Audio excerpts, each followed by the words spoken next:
Thanks for joining me again. We're live on London Radio, Star Radio, and we're talking about what to do when your company suddenly goes bankrupt. And this is in light of Thomascook now, who've declared bankruptcy. And I know there's a lot of people that are working in this industry that are a bit worried. So today we're looking at what to do when your company suddenly goes bankrupt. Wow. What to do? What to do when your company suddenly goes bankrupt, like it's happened to the wonderful or big firm here in the UK. 174 years. Thomascook is collapsed. So if you are working in Thomascook or other organization that has gone under, what do you do? Mentally, strategically, what do you have to do? Definitely. Linda, what do you do? What do you do? So we've all heard the news about Thomascook and what's happening right now. And as Cyprus is a big tourist destination, so of course with Thomascook serves this place, and there's a lot of panic and unrest, and especially if you're working in the field or anyone working within the tourism industry, because these things aren't isolated. You know, you can't say, okay, one company has gone under and it doesn't affect my company. So a lot of people decide to start to panic. You know, what's going to happen with my job, etc. And that's what not to do. Okay, these things happen when you start a business. You started with the intention of it being a going concern that it's going to go forever, but we know that life happens, and bankruptcies happen. So definitely don't panic. To anybody in the tourism industry working for Thomascook, not the best time to panic. Don't panic. And there's a lot of worry about whether they're going to get paid, what their next job is going to be, how to pay the bills, the future, planning for that. And ideally, you would have planned for this already. In a perfect world, you would have. But we know that in an imperfect world, most people haven't. And you're waiting for your paycheck, and in the interim, what you're going to do and what your next step is. And your CV is probably not updated at all, because you thought you'd have a job forever. So in this case, if you're in this case where you haven't planned, one, don't panic, don't get stressed out. Work out strategically how much you need to survive this period, and then just listen out for news on what they're going to do in terms of salaries and payments. And actually, if you can negotiate other payments other than monetary payments, so maybe goodwill from your manager introducing you to someone else to give you a job, and other forms of payment, whether they're going to give you a testimonial or help you with a career coach. A lot of companies sometimes would pay for a career coach so that you can reskill in another industry. So now's the time to think creatively about how to reskill and retrain and use these transferable skills that you've got into a different industry. Okay? Yes. The second thing is, sometimes this is a blessing in disguise. For most people, they've been doing the same job. They took it as a summer job, as most touristy jobs start with. Oh, it's a bit of fun. And then they're stuck in there for 10 years, 15 years. And I suppose stuck is the wrong word, because sometimes you love it and you're deliberately choosing to do it. But then a lot of people just go through a job and they're just in there because it's what they do every day, and there's no conscious reflection anymore. It's all automatic. So actually, this might be a time for you to be able to reflect. It might be a blessing in disguise to reflect. What do I really want to do? What do I love to do? And then how can I now enter this field with this opportunity that I've been given? Now that the company is no more and I don't have this excuse, now can I go and do what I really want to do? So that's a great time to reflect. Listeners, Star Radio UK, MyCheerLinda, bringing you Career 101. And today we're looking at what to do when your company goes under or goes bankrupt. as it's just happened here in the UK, where we have about 9,000 people going to lose their jobs. And we know that we're not talking about that 9,000 per se, but there are more that what other organizations that are linked up with the tourist industry, and virtually people are now shaking in their boots. But Linda is giving you what to do. But Linda, a question has just come in. The person is saying that you need to touch on the fact that how much money you need to try to. But this is a case where somebody is living from hand to mouth. So paycheck to paycheck, that's how the person is surviving. And now suddenly that has been severed. So it's not going to get anything coming through. Yeah. So what would they actually try? How to survive is their problem. What should they do? Fantastic. So in this case, you're probably going to have to find an alternative employment, and very quickly. But the key here is not to take the first job offer. In this case, it might be better to have a part-time job that pays just about the bills whilst you're reflecting on what you really want to do long-term. Okay, so if you're desperate and you need the money, take a part-time job, take something else that's just going to give you some money to be able to cover the bills, and then use the time to really think about your next step and a strategic step that you're going to do long-term, rather than moving from one short-term opportunity to another short-term opportunity, because that's when you become a job hopper and you're just hopping from one place to another. Okay. Also, this is a great time to consider transferable skills.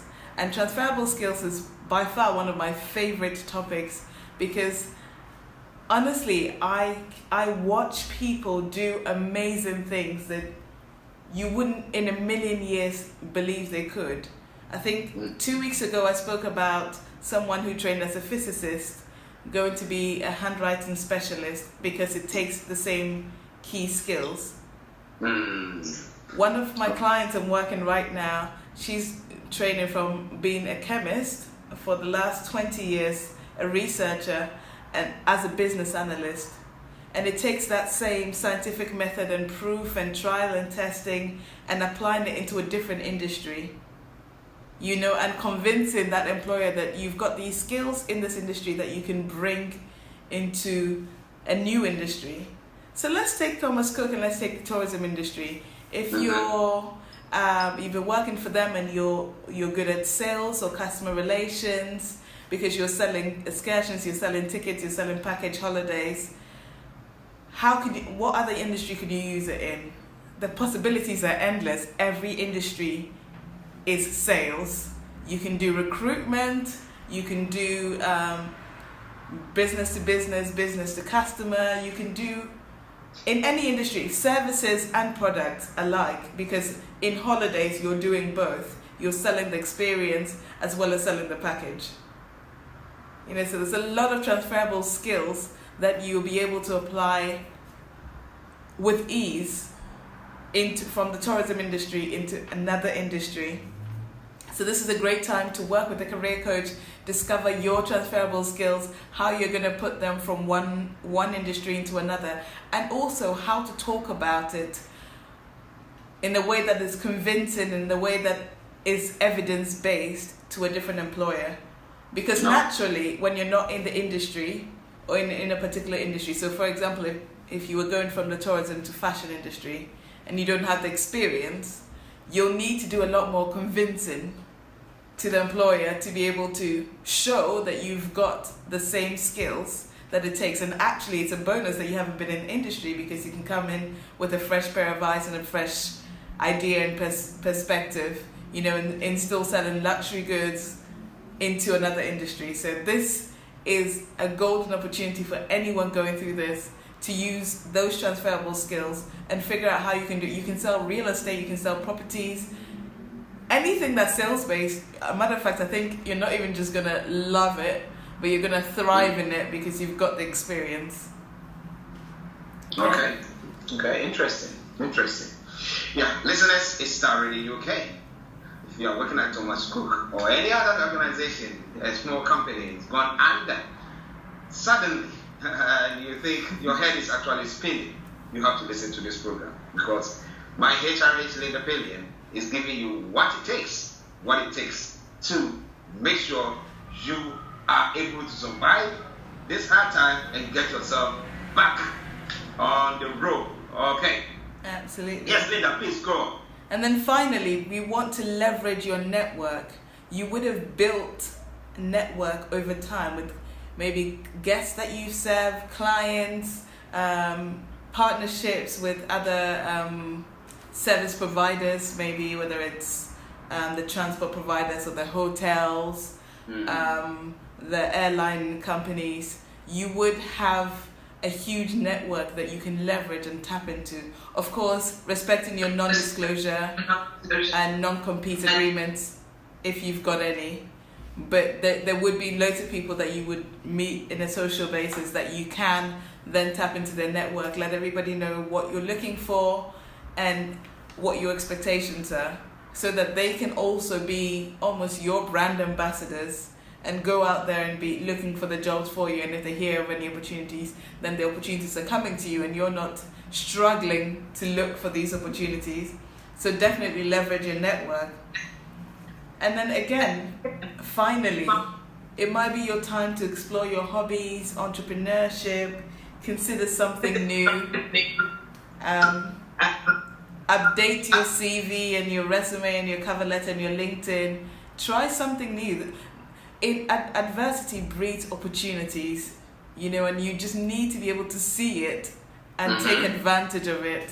So if you're going through a bankruptcy or a layoff or your company is just shut down, we're talking about Thomascook, but everybody, this could happen to everybody, by the way. There's nothing like job security. Yeah. Okay, there's nothing like job security. So if this hasn't happened to you yet, this is a heads up to start updating your CV and preparing for this, getting an emergency fund, exploring what your options are and what you could be doing. Yeah. It's exciting times. Wow. Listeners, it is Star Radio UK. It's interesting. Some of us have been through that, we've experienced that, and that brought us to some new horizons. I mean, we explored new avenues and we find ourselves in different places doing other stuff that we actually enjoyed more than what we were doing there. Though it was giving us money, but was quite stressful and stuff like that. So I think it's about time people take that opportunity. But the question that has come in, some people are saying that it's not everybody who is able to take in or take on like such news. I mean, suddenly, in a matter of some days, and then everything is just, virtually falling apart around you. Yeah. So do you think that you recommend that people should go for counseling or sort of stuff like that? Absolutely, absolutely. I think any sort of news that disrupts our normal pattern is shocking, and it might take some time to process. So you can give yourself that time to process as well, as long as you know that it's going to be fine and this is an opportunity. So it's, again, you can't do career without the mindset. It's the view of looking at it and saying, look, I'm going to be fine. I'm educated. I've studied up to this point. I've learned this job. Someone took a chance on me when they employed me in this company. And even though it's going bankrupt, I can use those same skills in another company, rather than the sky's fallen down on me and why is this happening to me? And that sort of victim mentality, looking at it as, look, I can do this and this is a chance to regroup, For most people, this is doom's news. I'm saying this is an exciting opportunity. And that's because it's a choice of mindset from where you're coming from.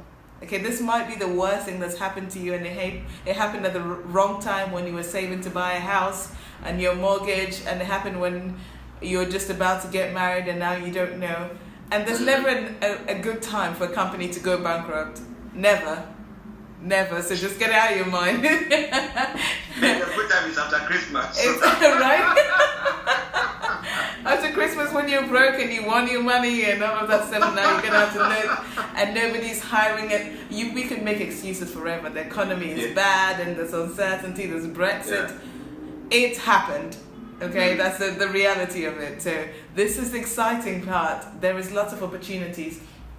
Yes, in the industry, I acknowledge that in the industry, there might be a large number of people who are chasing a limited number of jobs. So when these things happen, a lot of people tend to go for the same job with a competitor company. Okay, so then there's a lot of demand. Now, that lowers your bargaining power as an employee, because everybody wants a job and everybody is an ex-Thomascook employee or an ex person, and it lowers your bargaining power as an employee to be able to negotiate, to be able to be paid your worth. And it might mean short-term unemployment for many, but I promise you, if you do this properly, this could be the gift, as you're saying, this could be the biggest opportunity that you're given to be able to get into a career that's going to serve you long-term. Wow. Listen, it's Star Radio UK, your favorite African and Caribbean radio station in London. It's now 1 o'clock, 1 o'clock exactly. We're bringing the program to close, but I still have Linda here, and there's one other question that has just come in. Somebody is asking of the transferable skills, and it says, if someone is in the tourist industry, what are some of the transferable skills that they can use in other areas? What are some of the suggestions there? Fantastic. So we've touched upon this, but this is a great question. So in the tourist industry, depending on what you're doing in the tourist industry, there's definitely communication there, because most of it involves selling. Okay, there's a lot of building relationships with clients, because they're going to buy from you if they trust you, if you're able to approach them. So there's the communication, there's building relationship, there's sales for sure. Sales, convincing someone that what you're selling is of better value, or they should buy from you rather than your colleague in the next hotel, or the competitors on the street, or why they shouldn't buy the tickets from the door, but they should buy in advance.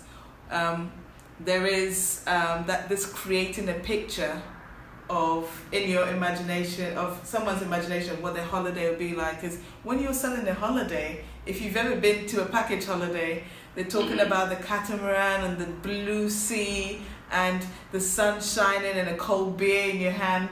And you can just see yourself there, and you're salivating already, and in your mind you're already there. They don't need to sell the holiday to you. They've created that picture. That means that you're sold.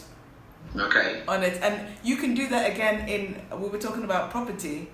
If you were going and say selling property, even in the tourist area, let's say it's very similar, and you were talking about, you wake up in your villa and the sun's shining, and you move, and you've got this view of the downs, or there's green, or the sea. You can use those transferable skills in there. So we've talked about sales, communication, leadership, team management, organization skills as well, planning, because you're planning the holiday, that you're providing the itinerary, organization skills.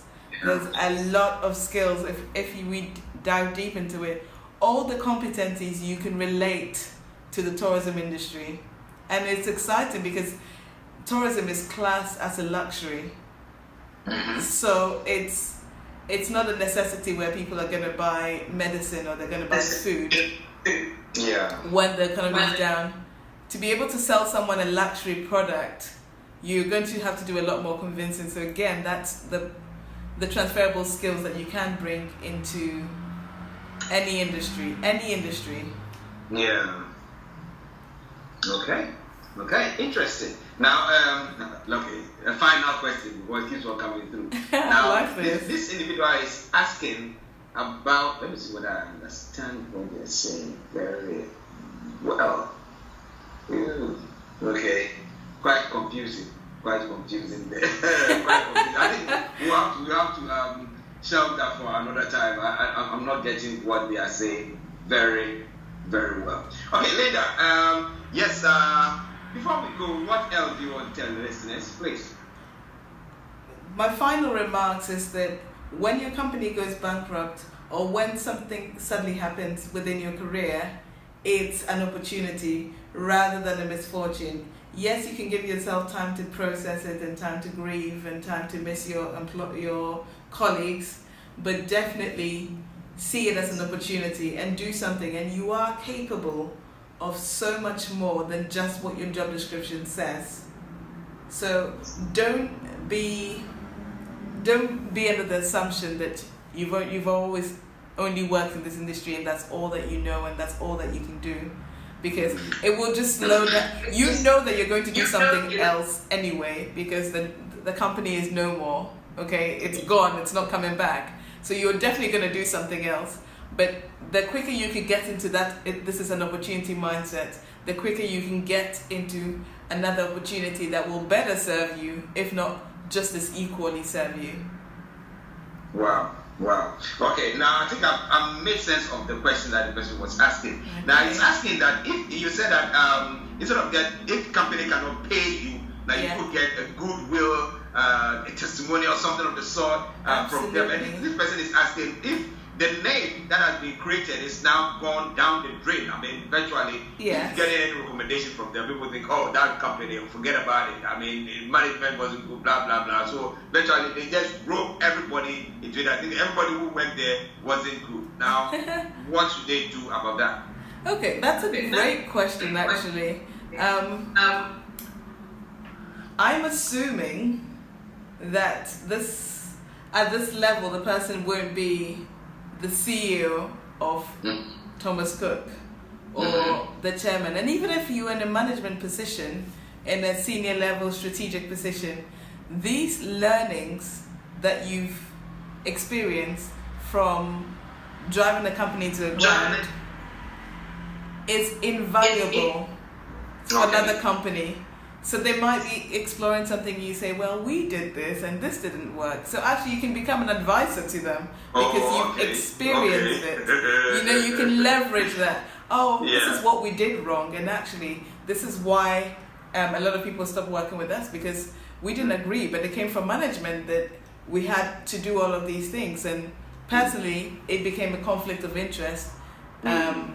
So you've got all of this insight. You know, there's a lot of learning from failure that you can't get from success. So actually, having this unique position of being able to say that, wow, I've been through this, I've learned from this, it's amazing. Actually, there was a post I put recently, and this came from a friend of mine, and I think he put it beautifully. He said, reward success, celebrate failure, and punish inaction. Okay. Reward success, celebrate failure, and punish inaction. So the fact that you've been active in an employment in itself is a plus, and that you've got learnings and teachings that you can bring in this unique hands-on experience, first-hand experience. From a failing company. You know that you're going to know some things that they don't know because they've never failed and therefore they've never tried. You know, so again, it's the angle of spinning it to say, look, actually this is an asset to you and here's why. You know, and yes, Thomascook went down the drain and look, and now I did this, and actually this is my success story. To be able to have lived, to have success, you would have gone through failure, so actually this is a positive. Wow. Listeners, interesting. Whatever it is, it's up to you how you're looking at it. Is it a glass half full or a glass half empty? Absolutely. But well, you still want the support. You still want to know what to do. You want some more details? Then Linda is going to put the details there for you to get in touch with her. I say it all the time, in abundance of water, it takes only the fool to be thirsty. Don't be a fool. Make sure you take advantage of what Star Radio UK and HRH Linda Palian is offering you. And make sure you better yourself. Linda, before we go, your details, please. Yeah, so I'm Linda Palian, also known as MyCheerLinda. MyCheerLinda is one word, MyCheerLinda.